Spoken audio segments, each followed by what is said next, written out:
इस खबर के प्रायोजक हैं एएस ब्रांडेड लॉट वाला, लाल क्वार्टर, कृष्णनगर, दिल्ली।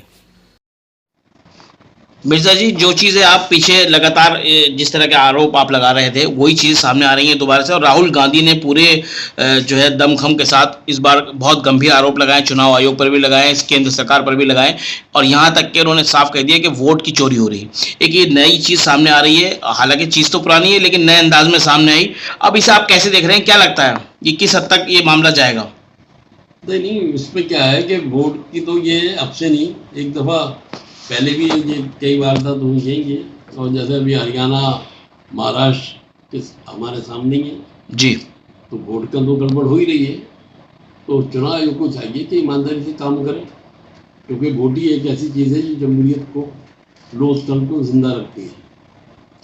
और अगर इसमें गड़बड़ होने लगी तो फिर मेरे ख्याल से संविधान भारत का खतरे में आ जाएगा। अभी राहुल गांधी अपने हिसाब से सही काम कर रहा है, जो जिम्मेदार लोग हैं वो अपनी जिम्मेदारी से बच रहा है। ये इस देश की बदनसीबी हो रही है। जो जवाब देना चाहिए, जो काम करना चाहिए, वो काम सरकार नहीं कर पा रही, जिसकी वजह से आम पब्लिक परेशान है। बेरोजगारी अपनी चरम पे है, महंगाई कमर तोड़ है। ये नहीं, और जब से ये जय सिया राम उल्टे सीधे नारे और मस्जिद के आगे इसके आगे ये इन्होंने करना शुरू किया, बांग्लादेशी तो बांग्लादेश हमसे खिलाफ हो गया, पाकिस्तान से मिल गया जाके, बिल्कुल चाइना से मिल गया। ये इनकी नीतियां पता नहीं ऐसी है, जो देश के, जो हमारी सुरक्षा की दीवारें हैं, जब दुश्मन अटैक करेगा तो पहले इन पे करेगा। इनको हमें मजबूत करना चाहिए, हम मजबूत नहीं करें। श्रीलंका है, नेपाल है, बांग्लादेश है, इनकी सहायता हमें करनी चाहिए। मतलब उसकी चाइना कर रहा है, बिल्कुल। और चाइना हमेशा हमारी ज़मीन पे उसकी नज़र रही है, चाइना की। तो ये सोचना चाहिए, जो जिम्मेदार लोग बैठे हुए सरकार में, अगर ये नहीं करेंगे तो नुकसान होगा। मिर्जा जी, एक चीज़ और सामने आ रही है कि सारा कुछ हो रहा है, ठीक है, इसके अलावा कोई बेरोजगारी है अपने चरम सीमा पे, महंगाई चरम सीमा पे है, लेकिन लोगों में जो अवेयरनेस है वो नहीं आ पा रही। लोग देख रहे हैं कि जो सरकार में लोग शामिल हैं, वो भले ही चाहे वो उनको लग रहा हो कि चीज़ें गलत हो रही हैं, लेकिन वो चूंकि सरकार के साथ हैं तो वो नहीं बोल पा रहे हैं। वो कंडीशन उनकी ऐसी बनी हुई है। देखिए, जो सरकार के साथ हैं वो अपने समाज के आदमी नहीं है, वो समाज के लिए काम नहीं कर रहा है, वो सरकार के लिए बचे कर रहा है, सिर्फ अपनी तिजोरियाँ भर रहा है। और जो पुल गिर रहे हैं, बन रहे हैं, सड़कें गिर रही हैं, बन रही हैं, अरबों रुपए लग रहे हैं सड़कों पे, पब्लिक के खून पसीने की कमाई पानी की तरह बहा रहा है ये नेता। और 30% नेता ले लेता है, 10% SDM ले लेता है, 5% जेई ले लेता है, 10% ठेकेदार ले लेता है। पुल गिर रहा है, कोई इंक्वायरी नहीं बैठ रही, कोई जिम्मेदारी नहीं ले रहा, जिम्मेदारी नहीं ले लिया। और अभी इतने बड़े कांड हुए हैं, एक गुजरात में ये जहाज हादसा हुआ, इस पर कोई इंक्वायरी नहीं बैठी। तो ये सारी बातें हो रही हैं, जो मैं समझता हूँ कि देश के लिए, देश की जनता के लिए अच्छा नहीं है। बिल्कुल। मिर्जा जी, अब बात की जाए, देश की बात हो रही है, अब बात की जाए दिल्ली की। दिल्ली के हालात, बारिश हो रही है, लगातार जल भराव की खबरें सामने आ रही हैं। ऐसे हालात हो गए हैं कि सरकार असहाय दिखाई दे रही है, लोग अपने अपने घरों में कैद हो जा रहे हैं। ऐसा है देखिए, दिल्ली की जनता ने बीजेपी को वोट नहीं दिया। अब वो लाख क्या है, उनके मकान टूट रहे हैं तो अगर हमने वोट करा है, वोट सिर्फ मशीनों ने बीजेपी को जितवाया है, इलेक्शन कमिश्नर ने जितवाया है।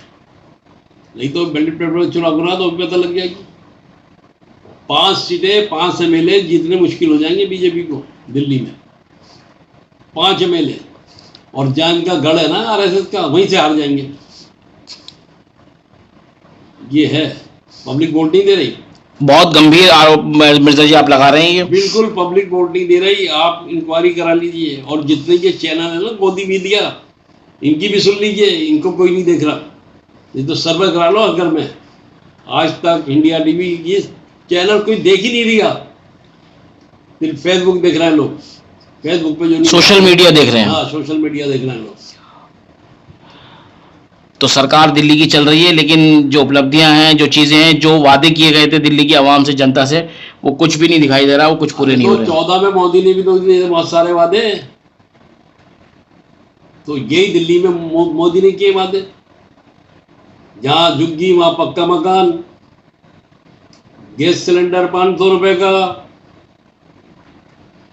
इतना ये होगा, सीनियर सिटीजन को ये मिला, क्या मिला? कुछ भी नहीं मिला, कुछ नहीं मिला। और उनके मकान तोड़ दिए बेचारों के। ये है मकान तोड़ने की बात आपने छेड़ी, जिस तरह से लगातार बुलडोजर की कार्रवाई हो दिल्ली की जगह जगह पर हो रही है, झुग्गी बस्तियों पे हो रही है और दूसरी जगह पर हो रही है। अच्छा, कुछ ही दिन में जब प्रेशर पड़ता है तो खुद रेखा गुप्ता इस तरह के बयान देती हैं कि नहीं जी, हम तो जा रहे हैं, हम जो दिल्ली में जो मकानात जो सरकार ने तैयार कराए थे, चाहे वो डीडी के हों, स्लम के हों, उनको दिया जाएगा, अलॉट होगा। कब होगा ये काम? क्या एक बार फिर दूसरी सरकार भी चली जाएगी तब होगा? 2 सरकारें जा चुकी हैं। मुख्यमंत्री जी ने बैठते के साथ ही कह दिया था खजाने खाली हो गए, पैसा नहीं है, आम पार्टी ने खत्म कर दिया, तो बात ही खत्म हो गई। बिल्कुल। अब वो ये काम कर रही है कि स्कूल का मेडल लिए आई, और तुम्हारा वो पर कल मैं सुन रहा था मुख्यमंत्री को कि जी कोई नशा बेचने वाला हो, खरीदने वाला हो, इस नंबर पे फोन करो, फौरन वहाँ पे बताइए। अबे ये काम तुम्हारे नहीं है, तुम्हारा काम है 500 सिलेंडर देना। भाई इस काम के लिए तो एजेंसियां हैं, तो पुलिस का काम है, एजेंसियों का काम है। तो मुख्यमंत्री का काम थोड़ी है ये। मुख्यमंत्री का काम है जो चुनाव में वादे किए वो पूरे करो, ये काम है मुख्यमंत्री का। आप इसको छोड़ दिया, आप उल्टे कामों में पड़ रहा हो, ये है। तो क्या लगता है कि किस तरह का आवाम को एक बार फिर से जो है 5 साल इसी दुर्दशा में झेलने पड़ेंगे? नहीं, तो खैर वो अभी इनका स्टेटमेंट आया था 5-6 दिन पहले, मैंने सुना था वो कि आप कोई झुग्गी नहीं तोड़ेंगे जी, और हमने सब डिपार्टमेंटों को भी ऑर्डर दे दिया है, कोई तोड़फोड़ नहीं होगी। होता तो अच्छी बात है। तो कहीं ना कहीं जो अवाम है, अवाम से जो लोग गरीब हैं, जो लोग इस तरह के थे, उनसे कहीं ना कहीं सरकार डर रही है कि अब उनको लग रहा है कि नुकसान दे जाएगा आने वाले टाइम के लिए। नहीं, सरकार तो नहीं डर रही। अगर सरकार डरती ना तो काम करती हो, काम नहीं कर रही हो। और जुमलेबाजी तो उनकी पूरी पार्टी में है, सबकी जुमले बोलते हैं, सब जुमले बोलते हैं, आमिरी काम तो करते ही नहीं। तो ये सारी बातें हैं। अच्छा, ये मोदी जी वाला जो एपिसोड सारा चल रहा है, अमेरिका ने 17 सितंबर को मोदी साहब रिटेन देंगे प्रधानमंत्री शिफ्ट, ऐसी आरएसएस की नीति चल रही है। मिर्जा जी, बड़ा बयान है, क्या इसके पीछे क्या आपका लॉजिक है? 75 साल पूरे हो गए, क्या आप ही ने तो कानून बनाया है? 75, वो तो मैं तो कहूँ 60 साल में होना चाहिए नेता को रिटायरमेंट। जब सरकारी आदमी की 60 साल तुमने रखी है तो नेता की भी 60 साल होनी चाहिए। 75 क्यों रिटायरमेंट होनी चाहिए? जिन्होंने 15 साल बढ़ा दिए, चलो 75, तो वो तो मान लो भाई, तुमने संविधान कानून तो तुमने बनाया 75 साल का, कांग्रेस वालों ने थोड़ी बनाया, जनता दल वालों ने थोड़ी बनाया है, तो भाई बीजेपी ने बनाया ना। अगर वो चले जाते हैं, सीट छोड़ देते, फिर क्या उनका भविष्य क्या देख रहे हैं फिर आप? भविष्य क्या होगा उनका? वो जो इन्होंने गलतियां करी हैं उसके बारे में इंक्वायरी बैठेगी, जो गलतियां करी हैं उसका खामियाजा भुगतेंगे फिर। तो है ही, इंक्वायरी बैठेगी, जो भी फैसला करेगी, कोर्ट करे या कोई भी करेगा, जैसे होता है नेताओं के साथ। तो उनके जाने के बाद क्या लगता है कि सरकार पे कुछ बादल आएंगे, सरकार गिरेगी? देखिए, अब ये आरएसएस वाले किसको प्रधानमंत्री बनाते हैं, वो नायडू या नीतीश इसको कबूल करते ही नहीं करते। ये सारा उसके ऊपर बेस करेगा। अगर वो दोनों नहीं करते कबूल तो सरकार गिरने के आसार है, ये ना। सही। भाई बीजेपी की तो 240 सीटें हैं, तो समर्थन की सरकार है जी, तो समर्थन वालों को भी तो राजी करना पड़ेगा कि भाई हम इसको बना रहे हैं। अब वो राजी होते हैं नहीं होते वो अलग बात है, देखना पड़ेगा।